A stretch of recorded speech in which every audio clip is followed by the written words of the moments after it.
Assalamualaikum warahmatullahi wabarakatuh. Perkenalkan, nama saya Muhammad Iksan, NPM 1740302010.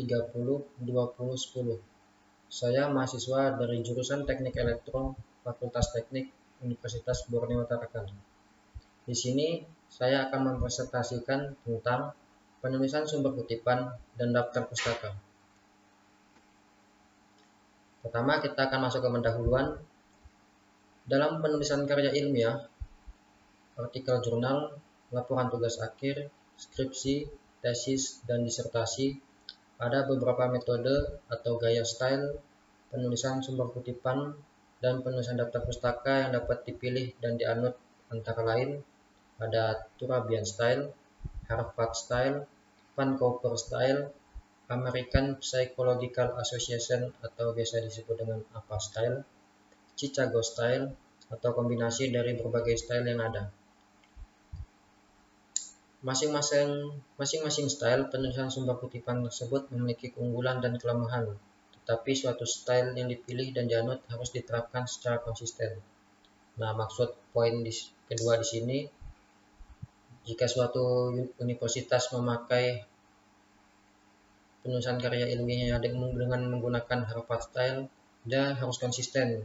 Jadi semua penulisan karya ilmiah di universitas tersebut dia harus menggunakan Harvard style. Oke, selanjutnya, beberapa perguruan tinggi dan penerbit jurnal ilmiah di Indonesia memilih dan menganut style kombinasi, misalnya Turabian Harvard style, Harvard APA style, Harvard Vancouver style, Turabian Vancouver style, atau style kombinasi lainnya. Apa itu kutipan? Kutipan merupakan pinjaman pendapat atau kalimat yang diambil dari seseorang, baik berupa tulisan atau lisan, yang bertujuan untuk memperkokoh argumentasi di sebuah karya tulis. Menurut beberapa ahli, di sini saya cantumkan menurut pendapat Kraft, ia mengemukakan bahwa kutipan merupakan bagian dari suatu pernyataan maupun pendapat yang telah terdokumentasi. Kutipan dilakukan apabila penulis sudah memperoleh sebuah kerangka berpikir yang mantap. Meskipun kutipan dari seorang ahli itu diperkenankan, bukan berarti bahwa keseluruhan dari tulisan tersebut terdiri dari kutipan-kutipan. Sebuah kutipan hanya berfungsi sebagai bahan bukti untuk menunjang pendapat penulis. Selanjutnya kita akan membahas tentang penulisan sumber kutipan. Berdasarkan cara mengutipnya, kutipan dibedakan menjadi dua jenis. Menurut Universitas Kristen Petra 2008, yaitu ada kutipan tidak langsung dan kutipan langsung. Kutipan tidak langsung yaitu penulis mengambil ide orang lain, kemudian merangkainya dengan kalimat sendiri. Maksud dari kutipan tidak langsung ini, penulis itu mengambil ide dari orang lain, namun tidak diambilnya semua isinya, melainkan dia meresumnya atau dengan kalimatnya sendiri, tetapi tetap mengacu kepada ide orang tersebut. Selanjutnya, kita akan bahas tentang kutipan langsung, yaitu menulis ulang ide orang lain sesuai dengan aslinya. Nah, jadi kutipan langsung ini kebalikan dari kutipan tidak langsung.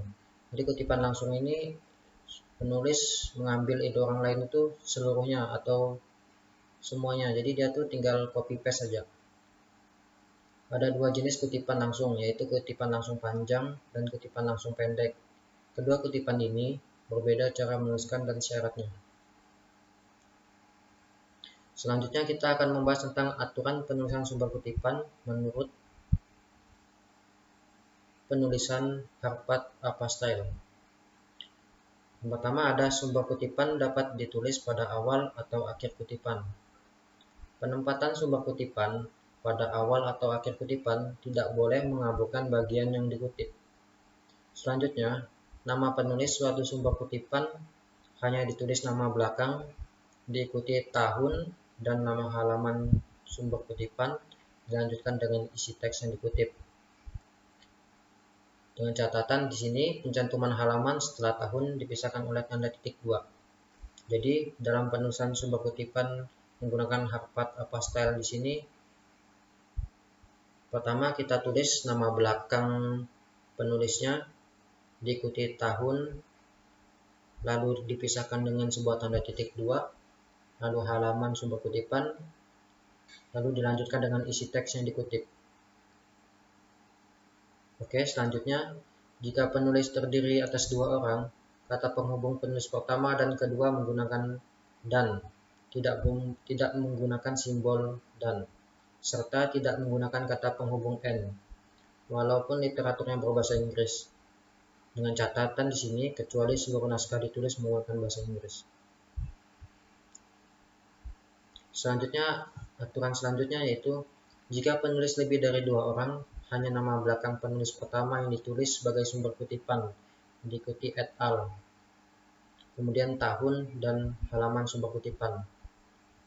Nah, di sini jika penulis tersebut lebih dari 2 orang, yang pertama kita lakukan yaitu kita menulis nama belakang penulis pertama yang diikuti dengan et al. Titik koma. Et al di sini bermaksud artinya yaitu dan kawan-kawan, karena dia lebih dari 2 orang. Kemudian tahun dan halaman sumber kutipan. Selanjutnya, jika sumber kutipan merupakan literatur terjemahan, buku, artikel, dan lain-lain, maka yang disebut sebagai sumber adalah nama penulis asli, bukan penerjemah. Diikuti tahun penerbitan literatur asli, bukan tahun penerbitan hasil terjemahan.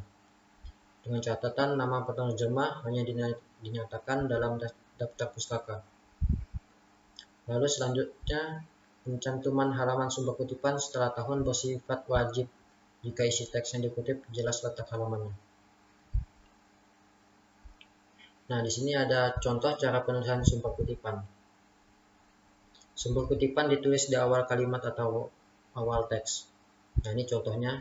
Yang pertama, satu sumber kutipan dengan satu penulis. Asyik dalam kurung 2006. Nah, di sini Asyik ini nama penulisnya, diikuti dengan tahun dia mengemukakan pendapatnya tersebut, lalu diikuti dengan apa yang dia kemukakan tersebut.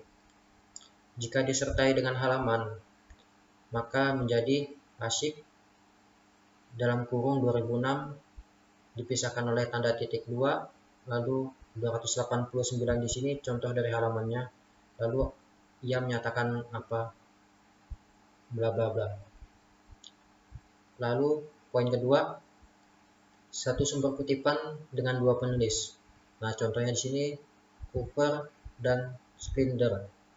Lalu diikuti dalam kurung tahunnya 2003. Habis itu dipisahkan dengan tanda titik 2, lalu sumber halamannya, lalu apa yang dikemukakannya. Selanjutnya poin ketiga yaitu satu sumber kutipan lebih dari 2 penulis. Contoh di sini Guan ini nama penulis pertama, lalu diikuti dengan kata et al, atau artinya tadi yang seperti saya jelaskan sebelumnya itu dan kawan-kawan. Terus dalam kurung tahunnya 2009 dipisahkan dengan tanda titik 2, lalu halamannya 32, lalu apa yang dia kemukakan. Contoh selanjutnya yaitu sumber kutipan ditulis di akhir kalimat atau awal teks. Poin pertama, satu sumber kutipan dengan satu penulis. Apa yang dia kemukakan, lalu dalam kurung nama penulisnya yaitu Asyik, koma, tahun dia kemukakan yaitu 2006. Lalu jika disertai dengan halaman maka menjadi apa yang dia kemukakan. Terus dalam kurung nama penulis di sini yaitu Asyik, 2006 dipisahkan dengan tanda titik 2 lagi, lalu sumber halamannya. Poin kedua yaitu satu sumber kutipan dengan 2 penulis. Apa yang dia kemukakan, lalu dalam kurung penulisnya di sini yaitu contohnya Cooper dan Springer, 2003 ini tahunnya, dipisahkan dengan tanda titik 2 lagi, lalu sumber halaman. Contoh di poin ketiga ini yaitu satu sumber kutipan lebih dari 2 penulis.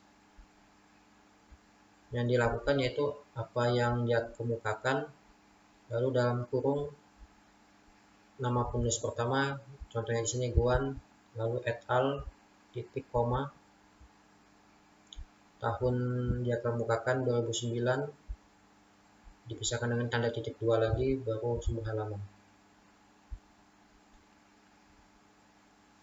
Oke, selanjutnya kita akan masuk ke manfaat kutipan. Adapun manfaat kutipan yaitu sebagai berikut.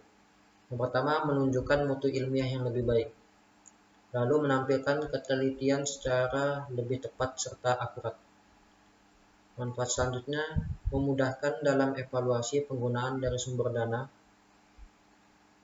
Selanjutnya, memudahkan pembedaan data pustaka dan ketergantungan tambahan. Selanjutnya, mencegah terjadi perulangan dalam penulisan daftar pustaka. Lalu, manfaat selanjutnya, menaikkan mutu estetika sebuah penyusunan penulisan. Dan terakhir, memudahkan peninjauan kembali penggunaan referensi dan memudahkan penyuntingan naskah yang terkait dengan data pustaka. Selanjutnya kita di sini akan membahas tentang daftar pustaka. Apa itu daftar pustaka? Daftar pustaka adalah suatu susunan tulisan di akhir sebuah karya ilmiah yang isinya berupa nama penulis, judul tulisan, penerbit, identitas penerbit, dan tahun terbit. Daftar pustaka ini digunakan sebagai sumber atau rujukan seorang penulis dalam berkarya. Di sini saya contohkan ada dua pendapat ahli. Yang pertama ada Groys Rekaf yang mengemukakan bahwa daftar pustaka atau bibliografi didefinisikan sebuah daftar yang berisi judul buku-buku, artikel-artikel, dan bahan-bahan penerbitan lainnya yang mempunyai pertalian dengan sebuah karangan atau sebagian dan karangan yang tengah digarap. Sedangkan menurut pendapat Ninik M. Kuntaro, ia mengungkapkan bahwa daftar pustaka didefinisikan sebagai salah satu teknik notasi ilmiah yang merupakan kumpulan sumber bacaan atau sumber referensi saat menulis karya ilmiah. Selanjutnya kita di sini akan masuk ke aturan penulisan daftar pustaka menurut penulisan Harvard APA Style. Yang pertama ada sumber kutipan yang dinyatakan dalam karya ilmiah harus ada dalam daftar pustaka dan sebaliknya. Selanjutnya, literatur yang dicantumkan dalam daftar pustaka hanya literatur yang menjadi rujukan dan dikutip dalam karya ilmiah. Aturan selanjutnya, daftar pustaka ditulis atau diketik satu spasi berurutan secara alfabetis tanpa nomor. Aturan selanjutnya, jika literatur ditulis oleh satu orang, nama penulis ditulis nama belakangnya lebih dulu, kemudian diikuti singkatan inisial nama depan dan nama tengah, dilanjutkan penulisan tahun, judul, dan identitas lain dari literatur pustaka yang dirujuk. Selanjutnya, jika penulis lebih dari 2 orang, nama penulis pertama ditulis seperti aturan D atau aturan sebelumnya yang saya jelaskan. Dilanjutkan penulisan nama penulis kedua dan seterusnya sebagai berikut. Nama depan dan nama tengah disingkat, dilanjutkan nama belakang. Untuk penulis kedua dan seterusnya, penulisan nama depan atau tengah atau singkatan dan nama belakang tidak perlu dibalik seperti penulis pertama. Aturan selanjutnya, penulisan daftar pustaka tidak boleh menggunakan et al. Nah, di sini dia berbalik dengan sumber kutipan yang membolehkan et al. Di daftar pustaka sini dia tidak boleh menggunakan et al. sebagai pengganti nama penulis kedua dan seterusnya. Kata penghubung seorang atau beberapa penulis dengan penulisan terakhir menggunakan kata dan, tidak menggunakan simbol dan, serta tidak menggunakan kata penghubung n, walaupun literaturnya berbahasa Inggris, kecuali seluruh naskah ditulis menggunakan bahasa Inggris. Poin aturan selanjutnya yaitu cara penulisan setiap daftar pustaka berbeda-beda, bergantung pada jenis literatur atau pustaka yang menjadi referensi. Ini contoh penulisan daftar pustaka. Di sini saya contohkan penulisan daftar pustakanya pada artikel dalam jurnal. Nah, di sini aturan penulisannya, nama belakang diikuti dengan singkatan inisial nama depan dan nama tengah jika ada, tahun penerbitan, diikuti judul artikel, lalu nama jurnal dicetak miring, volume dan nomor jurnal, dengan catatan nomor jurnal dalam tanda kurung, nomor halaman artikel dalam jurnal. Contohnya di sini, Ridwan, koma A. Nah, jadi Ridwan ini nama belakangnya, diikuti A ini nama inisial depannya. Lalu 2010 ini tahun penerbitan, titik diikuti etika dan perilaku koruptif dalam praktik manajemen laba. Nah, di sini ini contoh dari judul artikelnya, titik, lalu diikuti jurnal akuntansi dan auditing Indonesia ini dicetak miring, ini merupakan nama jurnalnya. Lalu 14 ini volume dari jurnal tersebut, dalam kurung 2 ini merupakan nomor jurnal, lalu diikuti habis itu titik 2, lalu diikuti dengan nomor halaman artikel, yaitu di sini contohnya 121 sampai 141. Manfaat mencantumkan daftar pustaka. Adapun manfaat kita mencantumkan daftar pustaka yaitu memenuhi etika penulisan. Manfaat selanjutnya yaitu sebagai ucapan terima kasih penulis kepada penyumbang data. Manfaat selanjutnya sebagai pendukung ide seseorang penulis, karena biasanya sumber yang diambil ditulis oleh pakar yang terkenal. Manfaat selanjutnya sebagai petunjuk untuk melacak kebenaran data yang diambil. Dan manfaat terakhir sebagai referensi silang, yaitu menunjukkan pada halaman atau bagian mana data itu diambil. Nah, tujuan penulisan sumber kutipan dan daftar pustaka yaitu sama-sama memiliki 3 tujuan di bawah ini. Yang pertama, agar terhindar dari tuduhan penjiplakan atau plagiarisme. Tujuan kedua yaitu menghargai penulis sebelumnya, karena saat kita mengutip penulisan orang lain secara tidak langsung, kita menghargai penulis tersebut. Poin ketiga, tujuannya yaitu membantu pembaca yang ingin tahu lebih dalam mengenai sumber kutipan. Jadi, bagi pembaca sebuah karya ilmiah kita, jika ia melihat ke daftar pustaka, jika dia ingin tahu lebih dalam, dia bisa melihat ke daftar pustaka kita dan mencarinya sendiri tentang apa yang dia ingin tahu tersebut. Nah, ini contoh pembuatan sumber kutipan dan daftar pustaka menggunakan Harvard Style. Nah, adapun beberapa langkah-langkah dalam membuat sumber kutipan dan daftar pustaka menggunakan Harvard Style. Di sini saya akan membagikan tips atau tutorial untuk membuat ini. Pertama-tama, kita buka Microsoft Word.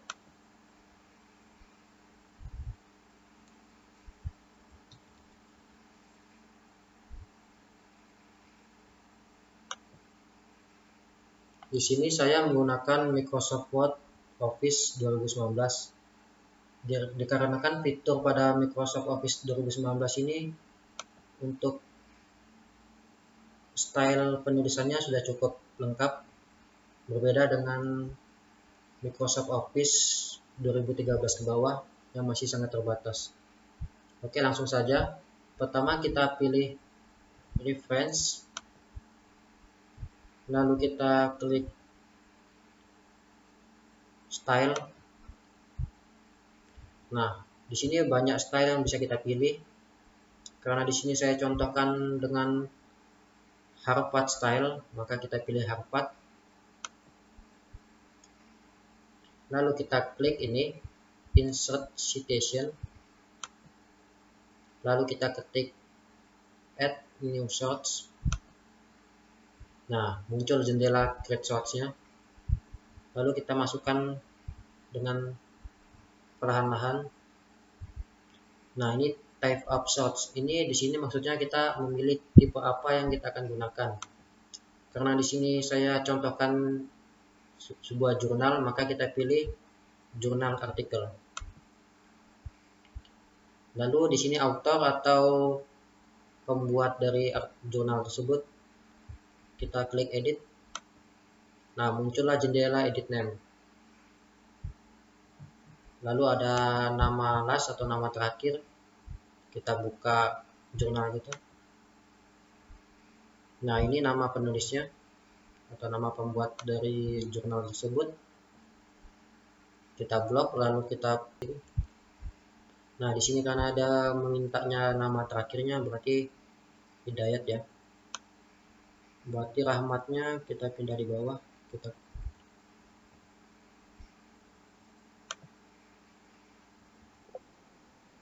Lalu kita add nih, artinya tambahkan ya. Nah, sudah muncul.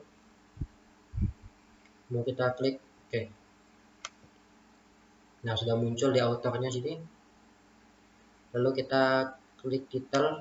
Nah, title ini merupakan sebuah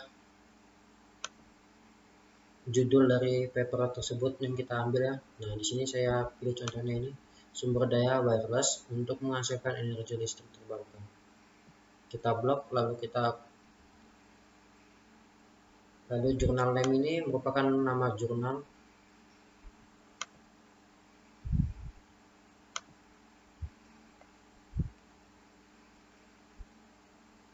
Kita cari nama jurnalnya. Biasanya nama jurnal ini terdapat paling atas dan bisa juga di bawah.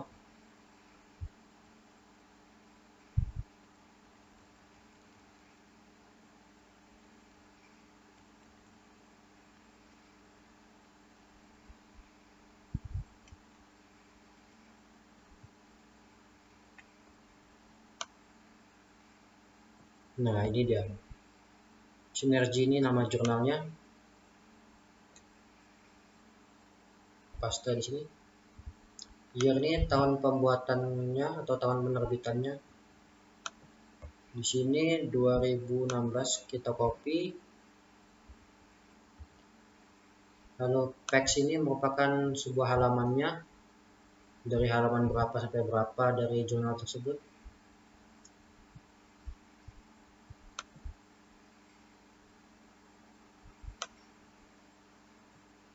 Di sini halamannya, nah ini halamannya, halaman pertamanya 109.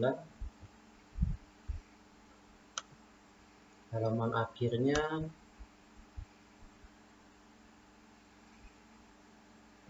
nah ini ya 114. Jadi 109 sampai 114 jadinya. Jadi kita ketik di sini 109 strip 114. Lalu volume, kita cari lagi volumenya.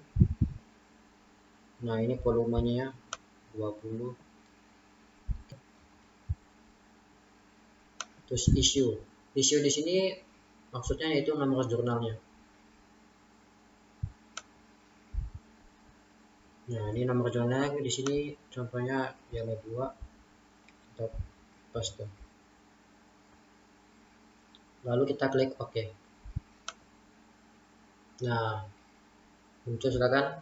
Nah, ini merupakan sebuah sumber kutipannya dengan menggunakan penulisan Harvard Style. Kalau kita mau membuat daftar pustakanya menggunakan Harvard Style, sangat mudah karena sudah kita input sebelumnya.